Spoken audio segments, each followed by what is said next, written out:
the state rules, whatever the state government is specifically telling that the inspectors can do, they can do, right? So these are powers of the inspector under the Act. Okay. Moving on to penalties. Okay. What if you don't comply with the Act? So there are a lot of penalties given.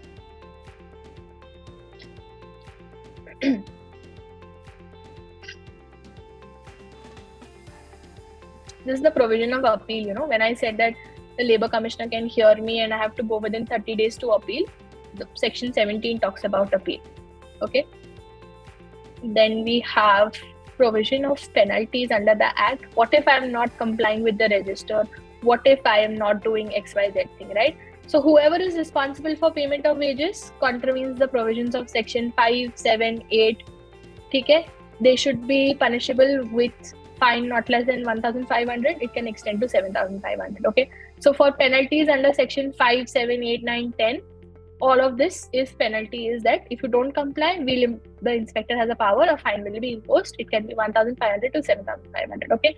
Then other sections are given. If there is penalty, the fine is 3,750 rupees. Okay. Whoever required to nominate or designate a person under Section 3. What is Section 3? Responsibility of person to pay wages, right? So if I am supposed to designate somebody and the contractor I am supposed to designate somebody and मैंने designate ही नहीं किया, wages ही नहीं पहुंचा. If I fail to do so punishable with fine which may extend to 3,000 rupees. Okay. If you have to maintain any records under the Act and you fail to maintain record, you refuse to maintain record, you willfully furnish false information, you refuse to answer to questions, you can be imposed upon a fine which is not less than 1,500, which can extend to 7,500. Okay.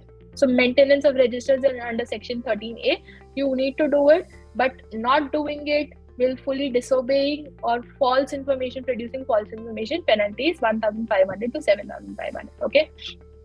If you obstruct the inspector